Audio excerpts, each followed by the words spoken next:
I've decided to create a video and talk to you guys about losing weight. Welcome back to my channel. In today's video, I'm going to talk to you about losing weight. I just think this kind of video would be really useful because for me personally, I used to weigh 63 kilograms and now I weigh 54. So I'm not saying that I was ginormous back then, but 10 kilograms is a lot to lose and I did it, so I know how to do it. This isn't going to be one of those videos where I'm talking to you about, oh, all you need to do is shut your mouth for 2 weeks, because that's really hard and I don't think that that's the best way to lose fat anyway. So I'm going to tell you all the things that I did that you can implement in your daily life, and over time, gradually, you will lose body fat and you'll be healthier and happier and more positive, and you'll thank me later. So the first thing, phase 1, is to know how many calories are in things. Know how many calories are in a biscuit, in the bread, in butter, in everything you're eating. Just know what it is. So there's a bunch of different apps out there that you can use to track your calories. MyFitnessPal, I think, is one of them. NutriCheck is another one, which is the one that I used. But essentially, I think you have to pay for a subscription and it's like a yearly thing. I think I paid like £30 a year. But that was the biggest eye-opener for me ever. I honestly couldn't believe it, because I was thinking, I don't even eat that badly. Why am I like getting flubby? And then when I started typing it in, I was like, I'm eating like 2,000 calories a day. No wonder I'm getting blobby. So that is phase number 1. So for me, I started with my cups of tea. So I used to drink like 6 cups of tea a day and I'd put 2 sugars in my cup of tea. That's loads. That's loads. Think of all the sugar I'm eating or drinking without even realising, because you just think it's a cup of tea.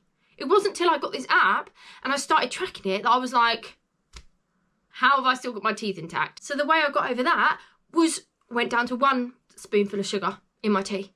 And then the week later, half a sugar in my tea. I didn't change anything else, because if we start doing something drastic, we're drastically changing our diet, drastically changing everything, I just think that's so hard to stick to for a long period of time. Like for me, it's impossible. I can't do that. I haven't got enough willpower.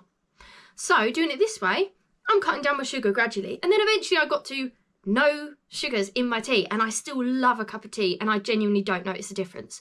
That was the first thing. Second thing, instead of buying packets of food, like anything processed is so bad for you. Yes, it's quick and convenient and delicious, but it's so unhealthy for your body. Not just in terms of the calories, but also just all the chemicals and everything that's in it. Like if you read the ingredients list in the back of packets in the supermarkets, you don't know what even half that stuff is. And I don't know what half that stuff is. But if you go to the butcher's or you just buy a piece of chicken, you know it's chicken injected with water. That's it. The next important thing is your diet starts when you go to the supermarkets. So when you walk into the shops, anything you put in your basket, you know you're going to eat it. You know it. So that's the best time to not go to the supermarket hungry for a start, because otherwise you'll just put loads of junk in your basket. But try and stick to meats that are just meat. Like if it's mince, it's just mince. And, you know, turkey, duck is absolutely delicious. Venison, steak. Fish is a really good one. I know a lot of people don't like fish, but fish is fantastic because you literally just get it, wrap it up in tin foil, put a little bit of butter on there, salt and pepper, in the oven, 20 minutes, done. Vegetables, get loads and loads of vegetables, because you can just stack that up on your plate and they're just so good for you. Get like a bunch of different varieties of vegetables. You can just boil them and they've got next to no calories in. But either way, I think the most important thing is just to do these gradual changes. Like don't completely change your diet straight away. Cut down on the biscuits as well. If you're eating 2 biscuits with every cup of tea, you're only 1 biscuit, then only half a biscuit, and then no biscuits. So then over the course of a year, all of a sudden, when you get to the end of the year, you're like, oh, I prefer my tea without any sugar in, and I don't really eat biscuits anymore. Think of all the calories that you haven't then consumed. That's the easiest way. It's the best way. You're not going to wake up one morning and have a 6-pack and be really skinny, but over a long period of time, you will achieve what you want to achieve. The next thing is exercise. So my Apple Watch helped me massively. It's tracking how much I'm actually doing, and I think that makes the biggest impact, because you think you're busy all the time until you look at your thing and you're like, oh my God, I've literally not done anything today. And I feel like this motivates me to just go out on a walk. Like the other week, I'd been editing all day. I'd not moved my arse at all. I looked at my thingy and I'd only done like 2,000 steps and I thought, right, I'm just going to go out on a 20-minute walk. And then it's gone up. And that makes me feel better about myself. Whereas if I didn't have this, I wouldn't know. I just think that that is so, so good. And also, another thing that I've done is me and Mum, every Sunday, we go to this field and we walk around the field. And that's a 45-minute walk. We just do it, just me and Mum, in the morning. It doesn't take up hardly any time. And we've just implemented that into our week. Every Sunday, we meet there, 9 AM, we go on our walk, and then we go our separate ways and we do our own thing.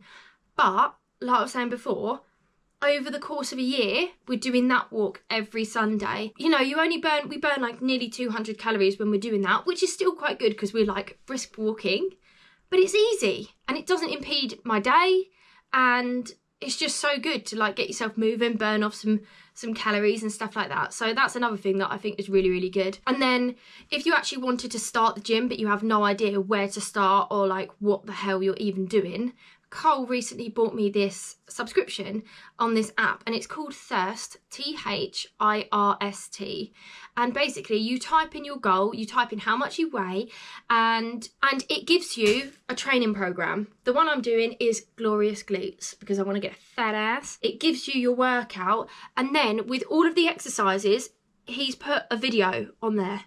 So you can see exactly how to do it. And you can watch this video like 1,000 times. Like, I'm literally looking at this going, oh yeah, his leg's on there, he's doing this, he's doing that. Start off really, really lightweight. Don't push yourself too much. Like, you want it to be a little bit, you know, like so you can feel it. But if it's your first time and you're not quite sure about what's going on in the gym, literally just take it easy. Those first few months, you're just getting used to it. That app motivates me so much because I have a clear plan of what I'm going to do, and I look forward to going to the gym. And not only that, you haven't got to keep going up in weight every time. I thought it was going to be really, really intense, really hard, and it's not. And if you get there and you just think, oh, I really don't want to lift heavy today, that's fine. You don't have to. You just write down what you do. And weightlifting burns so many calories. Every time I do that, it takes me an hour and I burn nearly 400 calories. And then other tips that I would say is your body is used to your diet. So if, like me, your diet was consisting of a lot of processed foods and a lot of fat, you'll find yourself getting really hungry all the time. You'll be like literally craving food constantly. That's exactly how I was. And I didn't realise that when you gradually start taking these things away and swapping them out for other things, your body doesn't crave them anymore. I never crave eating a biscuit.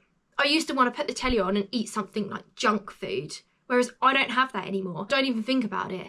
So it's so easy then to like be healthier going forward because it's just not in my brain. If ever I fancy a snack, I will either have a bowl of cereal or like some fruit or something, but I make sure that my dinners and my lunches and my breakfasts are really big so that that fills me up for the rest of the day. In the morning, I eat scrambled egg every single morning. I'll eat scrambled egg and sometimes I'll have avocado and sometimes I won't, and a cup of tea. And that fills me up and I'm fine. But yeah, I mean, I could do like some more videos about some of the breakfasts I make and the dinners and the lunches just to give you guys some ideas. But genuinely, most of the time, my dinner and my lunch and my breakfast takes no more than 15-20 minutes. Also, if you do want to eat sweet stuff, like junk food, like biscuits and cakes and stuff like that, just make them. Making your own cakes is far better than buying it from the supermarkets because they've got raw ingredients in it. You know exactly what's in it. And it's just better for you. It doesn't have all this like random long word chemicals. Even though the calories might not be that great, it's still alright because it's not as bad as shop bought. So yeah, I hope that was entertaining. I hope that was interesting for some of you. I know particularly girls, because I really struggled in the beginning when I was trying to lose weight. I really struggled because I'd go on Instagram and people were making dinners the size of like that. And I would look at it and be like, I can't do that because I'm going to be starving. And then they'll do what I eat in a day. And it's like a thing like that. And then a dinner of like this big. And then like one dessert. No, that's not enough for me. I need to stuff my face. It does boil down to your priorities, I think. A lot of it. And also thinking that you can't do something when you can. Because I've got it in my head that I can't do loads of stuff. And then you do it and you think, oh, I can do it then. Huh. So yes, that's the end of my video. I hope you found that entertaining. It was a bit unscripted, but I just thought of it and I thought, do you know what? I think that could be really useful for some people because it was so good for me. If I listened to this video in the beginning, when I first started losing weight, I would have been like, yes, Normal. This is a normal way to lose weight. This is how to do it. Teach me more. Rather than all these like keto diet, no carbs, tracking all your protein and all of that stuff, because that's confusing. Anyway, don't forget to press like and subscribe and let me know what you thought about this video. And if so, I could make a part 2 and then I could show you some of the meals that I make and together we will have summer bods. Bye.